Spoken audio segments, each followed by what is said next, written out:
Good afternoon. It's a little bit of a different room this morning. I'm sure you all know that I was up here earlier this morning off camera with some of your kids. It was a pleasure to be able to share a little bit of the White House experience with them, and I hope they enjoyed it. I think some of you have trained them very well. I hope they enjoyed their visit, and I'm glad they got an opportunity to visit with the President and the Vice President today.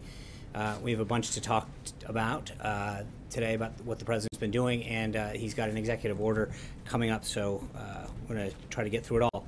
This morning, the President welcomed the President and Mrs. Macri of Argentina for an official visit. As you know, the President and the First Lady of Argentina just left, so we will have a readout for you very shortly on that. We've got at 2 p.m. the President will be signing a memorandum on aluminum imports and threats to national security, so we'll try to keep this briefing on time. I know Secretary Ross spoke about the memo that the President's signing a bit yesterday, but I want to reiterate that the American aluminum industry is in trouble, having declined down to the lowest levels of aluminum that we've produced since 1952. It is critical for our national defenses, the Army ground vehicles and the Air Force jets, the Navy warships, but American companies are producing less aluminum than before, especially in the high purity aluminum that's used to build things like the F-35, the F-18, and the C-17s. The Secretary of Commerce has initiated an investigation to determine what effect our reliance on imported aluminum has on both national and economic security. The memo the President will sign today, similar to the memo he signed on steel, elevates this investigation and directs the Secretary to prioritize its completion. This memo, combined with similar action on steel, is an important step towards fulfilling the President's promise to, quote, put American steel and aluminum back into the backbone of our country. The President has been speaking about revitalizing the American manufacturing industry for quite a long time. Another one of the President's most significant pledges has been to ensure that the men and women who have served this nation in our military have the care, treatment, and support they so greatly deserve. So later this afternoon, the President will go to the Department of Veterans Affairs, where he will sign an executive order that will take serious action to fix the broken VA system through the establishment of the new VA Office of Accountability and Whistleblower Protection, which will remove and discipline federal employees and managers who have violated the public's trust while protecting employees that speak out about wrongdoing. The President will be joined at the VA by several veterans and their spouses who have experienced or witnessed firsthand the poor quality of treatment that unfortunately too many of these heroes have received at VA facilities, including Sergeant Michael Vierto, who lost his leg and arm when he stepped on an IED in Afghanistan in 2010, and his devoted wife and caregiver, Sarah. The President is making it clear that the delays and improper care experienced by these veterans is unacceptable. The President's action today comes on top of his signing the Veterans Choice Improvement Act last week, which gives more veterans the option of seeing the doctor of their choice without traveling long distance or waiting for VA care. These actions, which are only the beginning of his plans to modernize the VA, the President is making it clear that the Trump administration will not accept anything but the best for those who have served our nation. Today, as with every day this week, as we approach the 100th day in office for this President, he is continuing to follow through on some of the biggest promises that he made to the American people. On Monday, he hosted a working lunch with members of the United Nations Security Council, reiterating his dedication to making America a leader in the world. On Tuesday, he prioritized the protection of the farmers and ranchers of America's heartland by establishing the Interagency Task Force on Agriculture and Rural Prosperity. Today, he took several important steps to review massive federal land grab by the previous administration under the Antiquities Act and egregious federal overreach. That was yesterday, actually. And today, as I mentioned, he's taking action on trade and veterans. As we speak of trade, I know last night you saw a readout of the President's call with President Peña Nieto and Prime Minister Trudeau. As the President just said, the President and the Prime Minister called him and asked him to renegotiate NAFTA rather than terminate it. The President has a great deal of respect for these two countries and their leaders, and he said that he would hold on the termination while we negotiate a better and fairer deal for America and its workers. But the President also made it clear that if the parties are unable to agree on a deal that is fair for American workers and companies after renegotiation, giving renegotiation a good shot, he will move forward with termination. And with that, take some questions. Dave. Yeah. What changes in NAFTA does the President hope to achieve through the renegotiation? Well, I think when you look at the various sectors, it's obviously being a multilateral agreement. There are areas in Canada sectors, whether it's agriculture, manufacturing, services, that we look on both of them where I think there's both a modernization, recognizing the world has changed, and also some trade imbalances and issues that have come up, and also, frankly, some areas that fall outside the scope of NAFTA as it was negotiated at the beginning that I think we want to look at. Obviously, the issue of dairy came up, right? So that's an area that we would want to look at as well. And so part of this is to look at not just the existing agreement, but areas and sectors and industries that have fallen outside, or because over the last couple decades have not kept up with what the promises and the commitments that were made. But we've got a ways to go. Matt. Thanks, John. As you know, under both the Reagan and Bush administrations, concerns about tax cut-fueled deficits were dismissed with promises of growth. And we're hearing that same sort of rhetoric now. The deficit increased a great deal under both those administrations after the tax cuts. What's different about the president's plan that won't lead to the same sort of ballooning of the deficit? Well, there's a few things. Number one, we outlined those principles yesterday. We've got a lot of work to do with Congress, and I think it's moving in a very positive direction. There's a lot of pay-fors, as they call them, in this proposal that will continue to be refined as we move forward and negotiated with Congress. So there's a lot of things, but I think the president laid out a plan that achieves or seeks to achieve three basic things. One is economic growth and job creation. Two is a simplification so that the American people can actually file their taxes in a rather normal process that doesn't require a ton of money and time. And three is to do stuff that makes create a better business climate that makes sure that manufacturing and job creation and people want to hire here, and that we help the middle class. Those are the three guiding principles that the president has. As we do that, one of the things that you recognize through a lot of the models here is that you're going to achieve greater economic growth. It's something that we saw both following the tax cuts in the Kennedy administration and the Reagan administration. I think that we can achieve greater growth, economic prosperity, and job creation under the plan that the president laid out. John. Thanks a lot, Sean. You may have seen the news about the Office of the Inspector General announcing that it's launched an investigation into the payment that the former National Security Advisor Michael Flynn received prior to becoming the National Security Advisor from RT, Russia Today, which is an entity of the Russian government. What's your reaction to that, first of all? I think that's appropriate. If they think that there's wrongdoing, that the department's Inspector General should look into that. Are you satisfied with the vetting that was done of General Flynn by the transition team before he came on board as the National Security Advisor?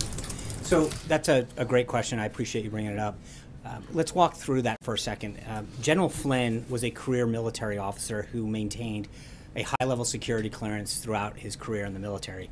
His clearance was last reissued by the Obama administration in 2016 with full knowledge of his activities that occurred in 2015, as you point out. So the issue is, he was issued a security clearance under the Obama administration in the spring of 2016. The trip and transactions that you're referring to occurred in December of 2015, from what I understand. So, obviously, there's an issue that, as you point out, the Department of Defense Inspector General is looking into. We welcome that, but all of that clearance was made by during the Obama administration, and apparently with knowledge of the trip that he took. So that's how the process works, and I welcome the Department of Defense's IG's review. Jordan. If he wasn't fired by the president if he wasn't fired by the president for lying to the vice president, would he still have a job today, right here at the White House? I will just say that I think the president made the right call at the right time, and it's clearly paid off. Jordan. Thank you, John. Given the progress that congressional Republicans have made on the health care talks, does the president want a vote on that bill this week? He wants a vote when they have 216 votes, and I feel very good about the progress that's being made to get to that number. And I think Speaker Ryan's comments this morning indicate that it's moving in the right direction, and that should be good news for everyone in America as we move towards a system that creates a health care system that serves us and that makes sure that premiums don't skyrocket like they are now, and that we're able to see the doctors that we want to see and have plans that have competition in them. Amen. There's no vote this week. The president won't be disappointed. I think the president wants a vote and wants a health care system as soon as possible But that's going to be dictated by the Speaker and the Majority Leader and the Majority Whip in the House when they feel they have the votes. That being said, as we've now maintained for the last several days, we feel very positive about the work that's being done to get to that and the reaction that we're having.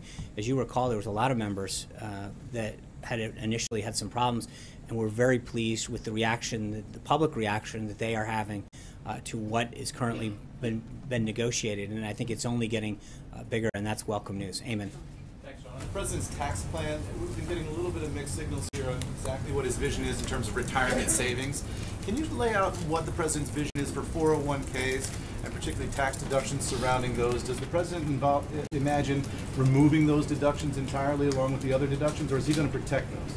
So the Secretary of the Treasury and Director Cohen yesterday both talked about that the current plan right now both protects charitable giving and mortgage interest, and that's it. As we move forward with negotiations in the House and the Senate, that plan will continue to flesh out. But one of the benefits of the tax plan on the individual side in particular is by expanding the standard deduction to $24,000 for a married couple. That really effectively creates a bracket of zero taxes for many, many Americans, and that's good news. We're going to see more and more Americans get some relief that they so desperately need. These tax deductions, though, of course, comes with its own group, its own lobby, its own interest group. Yes. They fight very hard for these things. Are you guys prepared for a battle on all those tax deductions, eliminating all of those? I mean, politically, that's a big lift. Well, I think the one interest that the President's going to fight for are the American people and the American worker. That's what he made his entire campaign about, is putting America first, and he's going to fight hard. His special interest is the American people, and making sure that whether it's putting more money in their pocket or making sure that the economic growth leads to more jobs and greater manufacturing, that's the one interest that he's fighting for every day. So we'll do battle with whoever we have to achieve a greater outcome for Americans and American workers. Zeke. General Flynn. General Flynn, first you said earlier, you emphasized the Obama administration had reissued his clearance last year. Yeah. So is the implication there that we should be taking that if the Trump administration was the one adjudicating his clearance this year, he would not have been issued that clearance now that the White House knows everything that there is about General Flynn? No, I think I'm just making sure people understand the process and how it works. And the way a process works is that if you have a top security clearance, you fill out a form, there's an investigation done, you are reinvestigated every 5 years if you are able to maintain that clearance. And whoever owns that clearance, whether it's the FBI or the Department of Defense, goes out, does the investigation. In between that period, you're responsible for updating the information that you've provided in accordance with the agency that issued that. My only point is that when General Flynn came into the White House, he had an active security clearance that was issued during the Obama administration with all of the information that's being discussed that occurred in 2015. So I guess my only point is to explain how the process works and who adjudicated that. So you're not implying wrongdoing on the part of No, that's why the Department of Defense Inspector General's looking into this to see how that process works. But I think it's important for folks to understand that when someone applies for a clearance, they get that clearance. It's issued at the top security clearance level for 5 years, and that the person who has been issued it then has a legal obligation to update the issuing agency any variances in what they supplied as information to obtain that clearance. Finally, when you were here on February 14th, the morning after General Flynn was fired by the president, you said that the president asked him to leave the White House because of the situation regarding the phone call with Russian ambassador and the vice president, but also, quote, a series of other questionable instances. I was hoping now you can provide some more information now that more, some of his financial dealings in particular are now have come to light. Is that what led to his termination at the White House? I think we addressed it at the time, and I think but I that's right, and I think the president made the right decision at the right time, and he continues to stand by that. Major. A couple of things have been brought up to you today. John's question, not the process, but your own vetting, meaning the transition. Are you satisfied that met the standard that should have been met with Michael Flynn? And are there any regrets that this White House has about bringing him in, knowing what you know about him now, and seeing the behavior that would be plainly inconsistent with the standard that candidate Trump set during the campaign? Well, with respect, you're saying our process. The process is every government employee who's eligible for a clearance goes through the same process. So it's not, we don't have a unique process. That's not the only question you asked Michael Flynn. Couldn't possibly be the only thing you asked him. When someone comes in, the question is, do they have a clearance? If not, they apply for one. And if they have one, then the clearance is made available from the issuing agency. You can't, the whole reason you have a clearance is so that someone is found whether or not they're. As you just said, Steve, it was not just the episode with the Russian ambassador, it was other instances. Those things have come to light. Any regret about bringing I would just say the president. Have this done, and knowing what you know now, did you miss something and you regret bringing Michael Flynn in? I think the president made the right decision at the right time, and it's been pretty clear that he you know. No, I'm just saying he made the right decision, and I think we looked forward from that decision, and the decision stands. On the question about, Gary Cohn, the Treasury Secretary, left us with the implication yesterday when asked about retirement savings that they were protected. What you just said is indicated they might not be. Can you help us understand? I can't. Let me get back to you on that. I was not clear on that distinction. I will have the Treasury folks read that out for you. So General Flynn came in with just the Obama administration vetting, is that right, Sean? That's how okay. Because that's the impression you're giving. It is. General Flynn came in and he walked through the door with just the clearance that was conducted by the Obama administration. That doesn't make any sense. Sure it does. The same way that when you applied for a credential to the White House press briefing room, when you were here, hold on, let me explain the answer to you, Jim. Calm down. The kids have gone. And I'm trying to answer it, Major. This is the answer. When you applied, hold on, listen. When you applied to come here to this briefing room, as a member of the press, you applied and you filled out certain forms with the Secret Service to have your background run. When I came in here on January 20th, the people that had been cleared the day before were cleared on the 20th, the 21st, and et cetera. We didn't rerun your background. We trust that when you were cleared the first time, whether if you were cleared on December 15th or January 20th, that your background check still cleared. Every individual came into this White House, either applied for a security clearance or had one. Everyone in the government goes through the same SF-86 process, every single person. And so why would you rerun a background check on someone who was the head of the Defense Intelligence Agency that had and did maintain a high-level security clearance? That's it. There's no difference between administrations. When you come in from one, they rerun it. The reason they grant them for 5 years is that it's a very extensive background where they check your contacts, your places of residence, your employment. They go out into the field, they do a lot of that work, and then you are required to maintain updates to that clearance. They re-adjudicate it every 5 years. That occurred in this case, and now the Department of Defense Inspector General is looking into it. That's how Congressman Cummings accuses this White House of a cover-up. You say what? I was frankly taken back by his comments today because they're frankly not true. The Department of Defense was the issuing agency for General Flynn's SF-86. We referred them to the Department of Defense, who owns and issued his security clearance, and they got a copy of it. That's how the system works. The documents that he requested, he received. So, with all due respect, he got the documents that he requested. Our job, they sent a form letter to multiple agencies asking for a copy of this. What we did was properly refer him to the issuing agency and department and said, this is where you got it, and he got it. Are there no other documents that you have at this point that could be turned over to this committee? Well, that would he be asked relevant for, to this investigation? not that I'm aware of at this point. What they sent to us, they asked for the SF-86.